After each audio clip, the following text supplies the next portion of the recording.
your ruler. Zod. Your lands, your possessions, your very lives will gladly be given in tribute to me.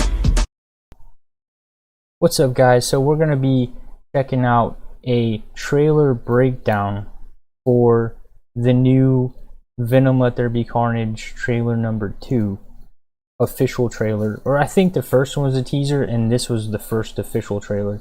So let's jump into the breakdown of the trailer.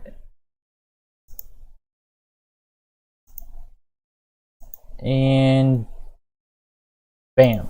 What's going on, everybody? It's Warren. Welcome back to the Cosmic Wonder, and today we have the first full official trailer for Venom Let There Be Carnage. We got the teaser trailer a couple of months ago, and now we have the full trailer and a better look at Carnage, how Carnage comes to be, and how Cletus Cassidy gets out of jail. Now we get a tiny little bit more about Cletus Cassidy's backstory, why he wants Eddie Brock to cover his story before he's put to death. We see what Eddie Brock is up to, and it seems like his life is actually kind of sad at the moment. We get some new cool shots of Shriek, which I'll explain in this video, and of course lots and lots of awesome action of Carnage. So in this video I'll break down everything that you need to know scene by scene. And if you're new to the channel and you love Marvel and want to stay up to date on all things Venom Let There Be Carnage, be sure to subscribe and hit that notification bell so you don't miss out on any of the latest videos. And since the Venom Let There Be Carnage trailer is now out, hopefully that means that the Spider-Man trailer isn't that far away. So, ignoring the tiny little teaser that they give us in the beginning of the trailer, it starts with Eddie and Venom overlooking San Francisco. Eddie now has a Ducati motorcycle, a very, very fast motorcycle, but if you notice his arm, it's actually Venom that seems to be driving. Which makes sense. If you crash, Venom can take the fall and nobody gets hurt. We had a big motorcycle scene in the very first Venom film, and it looks like we might get a... So, hold on. I thought no matter what, even if... I don't think that's how it works. I think no matter what, if Venom, even if he's Eddie Brock, even if Venom is dormant and he's Eddie Brock, I'm pretty sure he can't be hurt because it works like the Hulk, where if he gets hurt or something like bad happens, like let's say he's just strolling around as Eddie Brock and then all of a sudden he gets stabbed or impaled by a sword, or a piano drops on him, or he falls off a cliff and lands on the ground. Automatically, as soon as he's injured, Venom will come out automatically and heal him, because the symbiote gives him like Wolverine and Hulk levels of super fast healing factor. So I'm pretty sure even if he wasn't driving around as Venom and he was just driving around as Eddie and he got in a motorcycle crash, he'd be fine. So I think he got that part wrong. Play. Another one in the second one. Venom then says, Eddie, we should be out there snacking on bad guys, and we cut to a scene of Venom in San Francisco on top of a building sitting very, very much like Spider-Man. This is a very Spider-Man-esque shot right here. It almost looks like it's going to be Spider-Man jumping off the building, shooting his webs out, or doing a backflip off the skyscraper into the city. So big parallel here to Spider-Man, and hopefully we see the two of them on screen together in the next film. Now, when Venom says we should be out there snacking on bad guys, it actually shows Venom and Eddie rescuing somebody. Venom is in a back alley and it looks like he saved this woman on the right from this person that he has in his arms, and it looks like he probably eats this person. Hence the whole snacking on bad guys, which is a rule that Eddie placed on Venom in the very first film. You can only eat bad people if you have to eat anybody at all. And this scene looks an awful lot like this scene in the first Venom film when Eddie and Venom first eat a person. But then we see how Eddie and Brock are currently living together, what their situation is like, and what Eddie's mindset is like. And it doesn't look like it's doing too good. Venom says, I am a predator, I need to be free. And it looks like Eddie is almost treating Venom like a dog. He has a tire for him to chew on in the apartment, and if you notice, the tire actually says Snooki on it. At first I thought maybe this is some kind of a joke, as in Venom hates Snooki from the Jersey Shore and is actually gnawing on the tire and kind of gnawing on her, but it isn't spelled the same way, so maybe this is just a little joke, but there's nothing really in Marvel that has anything to do with Snooki. At least not the name. Maybe this will be explained in the movie. It doesn't have to be Jersey Venom Shore. actually hits Eddie. It is you a can pet see name. Venom's body in front of Eddie, and we can see him hit Eddie back. He hits Eddie to the floor and soon goes back inside of him, and this is where Eddie says, "You've got to get control over your aggression." But Eddie said right before that, "I need to be free." It looks like Eddie is pretty much trying to keep Venom inside of his apartment, which is why it's a chaotic mess. We can see holes in the ceiling. He's got the tire for him to chew on, and in the last trailer that we saw, he was making him breakfast and it wasn't really good. But here we see Eddie is actually kind of paranoid now over Venom. Venom is an alien symbiote, and Eddie says if you don't get control over your aggression, we're going to end up in Area 51, where they study UFOs and aliens. So Eddie's worried at this point that people are going to figure out about Venom. People are going to realize that there's this monster alien inside of him and take him to do tests on him. And it seems like he's really stressing about that. But you can tell that this doesn't really fly with Venom. Eddie says, "You live in my body, you live by my rules," and he puts up a sign that says, "No eating people." However, it looks like it's pretty hard to control an alien symbiote, as when Eddie says that, Venom looks at him and breaks his nose. And he says sorry at first, but it doesn't look like he has too much sympathy, because he says, "Let me fix it so I can break it again," and then hits him again in the face, and then he calls him a loser after. So Eddie's life right now probably isn't too ideal. Now, during this scene, we see the Ravencroft Institute. Now, the Ravencroft Institute in Marvel Comics is actually located in New York, but it does look like for the sake of the movie, it is going to be located in San Francisco. The Ravencroft Institute is a maximum security facility that specializes in the treatment of superhuman criminals, and it has a pretty big connection to Cletus Cassidy, aka Carnage. The facility was actually originally built for Cortland Cassidy, who was an ancestor of Cletus Cassidy, and he had been driven insane by a cult and became a murderous cannibal. He eventually escaped and murdered his wife, Molly Ravencroft, hence the name. Eventually, Cletus's mother would end up in the Ravencroft Institute pregnant with him, and he would be born inside of the institute. And it looks like Venom Let There Be Carnage, at least a part of it, is going to be about Carnage taking down the Raven Institute. Clearly, Cletus has a bad past there, and it looks like his lover, Shriek, is also in there as well. We see her inside of a glass cage, which we saw before,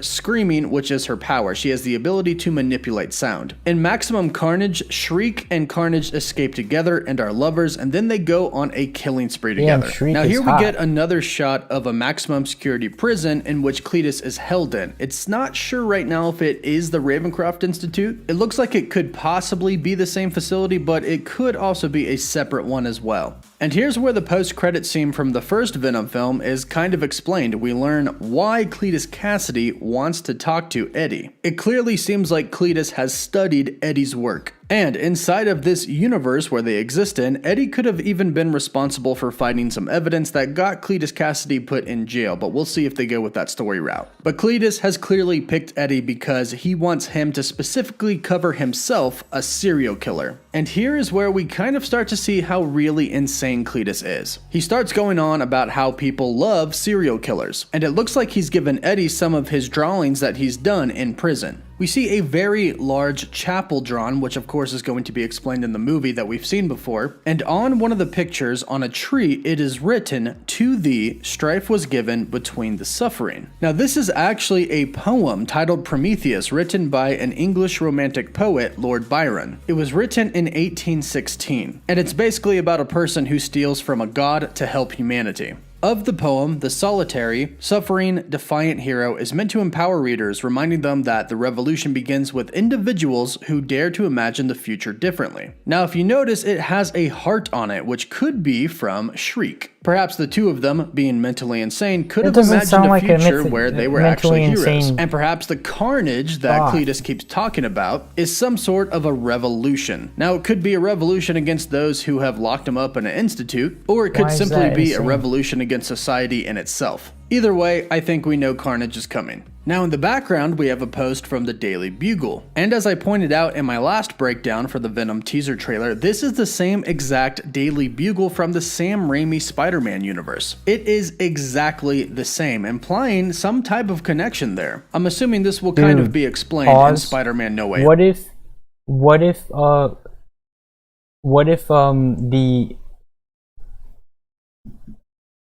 Because we already know they're planning on connecting all these different timelines, variants, right? all these variant multiverse timelines, what if when they connect Tom Holland's Spider-Man with Tom Hardy's Venom,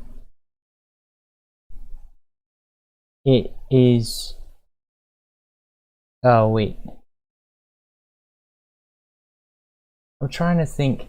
Is it possible that Tom Hardy's Venom exists in the same universe as Spider-Man 3? I'm trying to think. Because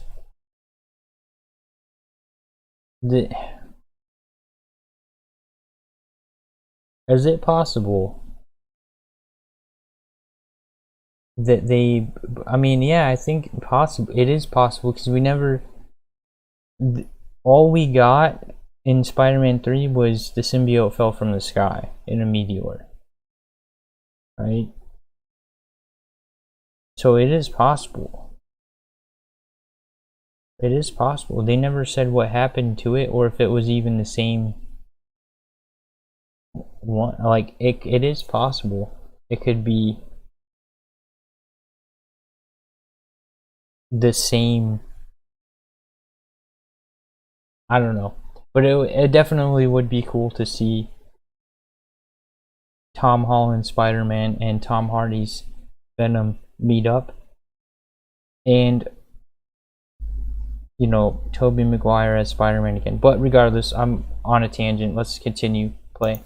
But on the newspaper, it says, inside the mind of serial killer Cletus Cassidy. So here it looks like Eddie is simply typing up his story about Cletus. Now here there's a little bit of a twist on the Venom Carnage story. We find out how Cletus actually gets the Carnage symbiote. Now, I could be wrong here, but when Eddie is talking to Cletus inside of the prison cell, it seems like Cletus is kind of implying that he knows Eddie has the Venom symbiote in him. He says, "What's mine is yours, and yours is mine." He then attacks Eddie, bites him, and gets some of his blood, or the symbiote, inside of his mouth. And he even makes the statement, "I've tasted blood before," and that is not it. So regardless of whether or not Cletus knew that Eddie had the symbiote inside of him, this is very clearly how Cletus gets the Carnage symbiote. Now here's the little twist they put on Carnage. In the comics, Carnage is the offspring symbiote of Venom. It's his son, and that is essentially what we are seeing here in a certain type of way. Part of the Venom symbiote gets inside of Cletus, and then when they go to put him to... Pause.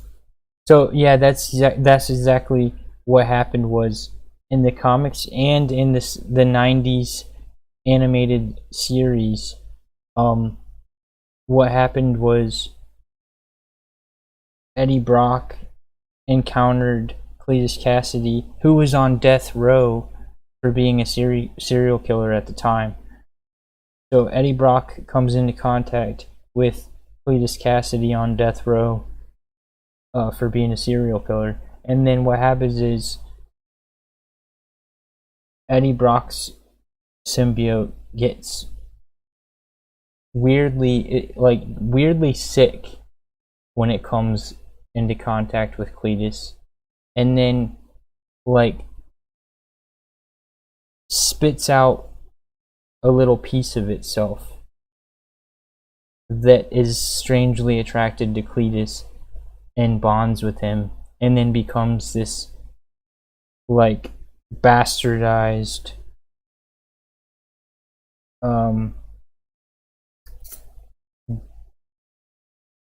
other, not even a regular symbiote, like a symbiote 2.0 or something, that even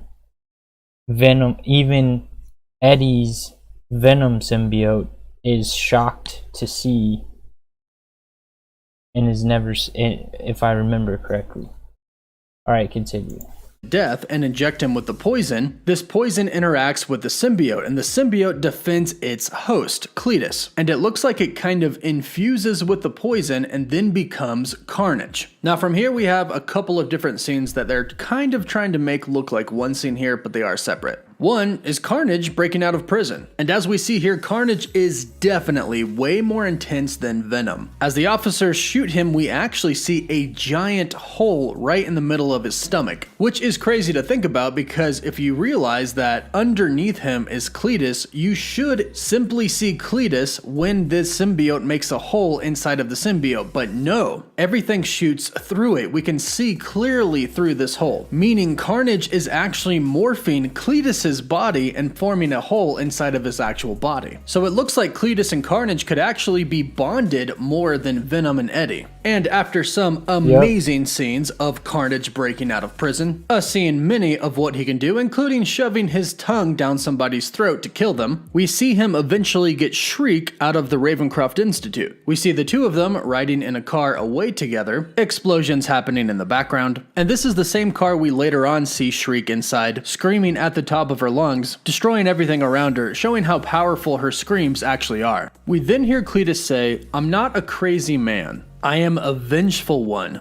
And that's what I think this is all about. Getting back at the Ravencroft Institute, the institute that locked his mother up, the institute that he was born into, and the institute that probably stripped him away from his love, Shriek. And unfortunately, our Eddie Brock and Venom are what's standing in his way. Then we arrive at a cathedral. We saw this one in the very first teaser trailer, and it clearly means something of major significance to Cletus. He gets out of prison, goes to this cathedral, and we can see him here standing in front of these candles. It's here where we then see Venom actually kind of get scared. Oh, shit! Pause. I want to say it is weird because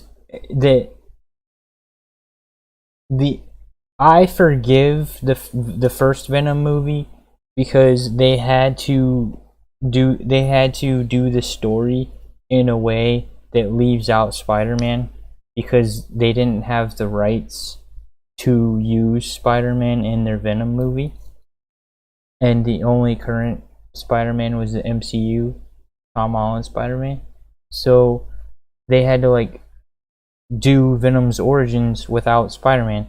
But it's problematic is because there's so much iconic elements to Eddie Brock becoming Venom that have to do with Spider-Man. Like, for example, in the comics and in the 90s Spider-Man the animated series, how Eddie Brock first comes into contact with Venom is this. Eddie Brock is going to kill himself because he got fired, and I think his girlfriend left him, or even his fiance. I think it's his fiance. He got fired, and his fiance left him. He's in the cathedral. He's in the church, saying his final pleas to God to forgive him because he's about to kill himself. So he's in the church.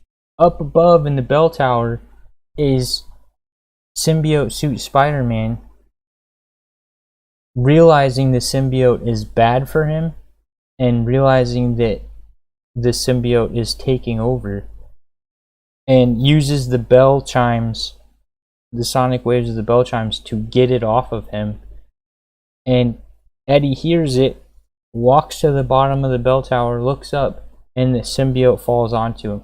Now, they copied that in Spider-Man 3, poorly I might add. They kind of bastardized it in Spider-Man 3, but that is how it happens, and that's how he first comes into contact with the symbiote. Also, that is why he has the webbing.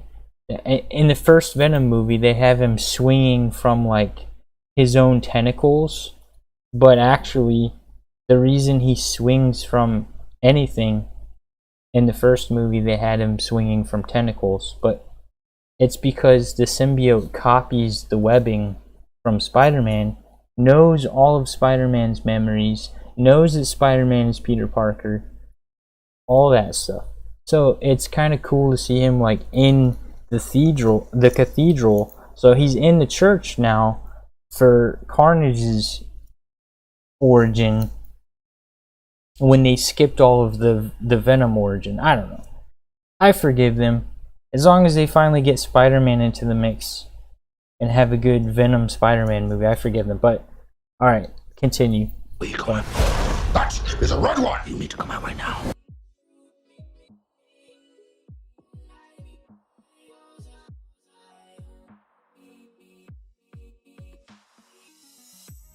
This implies that red symbiotes are actually much stronger and scarier than normal symbiotes. This is clearly taken back from their home planet, where all of the different symbiotes used to interact with each other. And since Venom kind of withdraws himself from Eddie, talking about that's a red one, we can definitely assume that the red ones are stronger and a lot more intense. And probably ruthless, which of course is what Carnage is all about. And as he says this, we get a look at Carnage, who looks like he's very ready to attack. Lots of different weapons coming out of his body, all very, very sharp. But Eddie makes him an offer that Venom can't refuse. He says, I will let you eat everybody if you come out. Venom says, you promise? Eddie promises, and then Venom says, oh yeah, and comes out. From here we see that Carnage actually has the ability of projectiles. I'm sure Venom could do this too, but Carnage is just going at it, firing off basically blade-like symbiote structures of himself at Venom. And it doesn't look like they stop until Venom eventually gets to Carnage.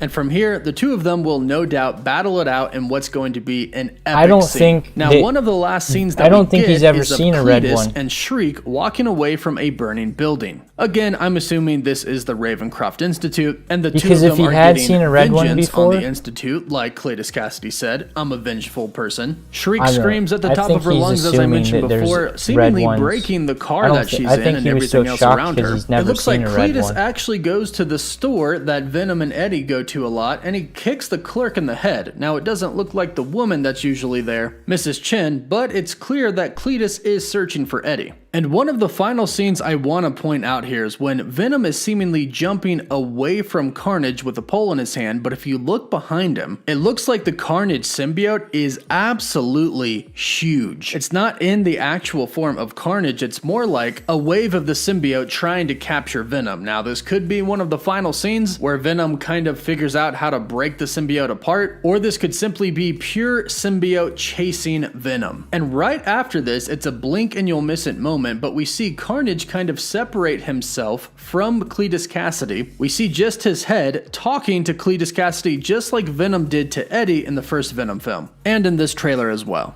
The trailer ends with Cletus saying, Eddie, you feel like home to me, like family. And now they kind of are, because they're both the host of symbiotes. But it looks like Cletus and Carnage are definitely going to be having the upper hand all throughout this film, probably all the way up until the end. Now, of course, the very final scene is of Anne revealing to Eddie that she is engaged. Engaged to Dr. Dan Lewis, who we met in the very first film. And clearly Eddie and Venom are not okay with this, because even though Eddie says that he's happy for them, he does slap him in the face. And what this shows us is that even though this movie is going to be very, very intense, it's still definitely going to have some comic relief. Now, overall, I think Carnage actually looks pretty dang good. It does look intense, which is something that I was worried about, and I think a lot of other people were worried about as well. But that scene of Carnage shoving his tongue down that police officer's throat leads me to believe that even if this is going to be rated PG-13, it's still going to be just fine. But let me know what you think about the Venom Let There Be Carnage official trailer. What did you think about Carnage? What did you think about the trailer overall? Let me know your thoughts in the comments down below. Don't forget to subscribe and hit that notification bell so you don't miss out.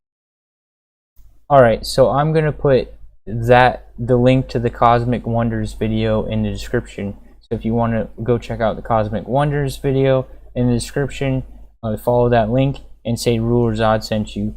And yeah, so what I think is that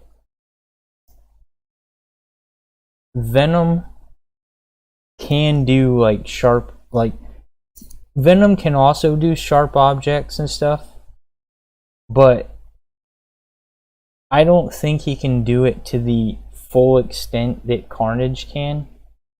And I also think that Carnage is far more, if I'm remembering correctly from the little bit of knowledge I have about the comics and the little bit of knowledge from the Spider-Man 90s animated series, I think that not only is Carnage more powerful than Venom, but because Cletus, I don't know if it's because Cletus and Carnage are more bonded that they're more powerful, but I definitely remember that being a factor. Like, the reason they're more powerful is because they're more bonded, and that's another good point, is being able to completely liquefy and have a hole in the middle of even Cletus's body. Whereas with Eddie, it would just reveal Eddie underneath. I think that's probably why they're more powerful. But also, they're definitely... Dude, I remember at the end... Carnage was one of the final bosses at the end of one of the Spider-Man games on the PlayStation 1. And I'm telling you, Carnage is a scary dude. Compared to Venom as a boss, the Venom was a boss in the game too. But Venom's fight was nothing compared. The pain in the ass that the Carnage fight was. Carnage is a beast. Like, I know they can both shapeshift. I know in Fortnite, Venom's got like a sharp Venom axe that he forms with his arm. But, dude, look at the amount of weapons Carnage can form at one time. He can form more weapons. I guarantee they're sharper, denser. I guarantee he's stronger. By how much, I don't know. He's probably faster. He's more bonded with Cletus, so he can probably... He probably doesn't get hurt as much from stuff. Like, I know they can both heal. Anyways, that's just my thoughts. I'm just speculating, and I'm no comic expert, but I definitely remember from the 90s animated series that Carnage is way more powerful than Venom, to the point I even remember Venom was fighting Carnage and getting his ass handed to him and needed help from Spider-Man. Anyways, that's my two thoughts. Put your thoughts in the comments of either my comments or Cosmic Wonders section, and on to the next one. Peace out, guys.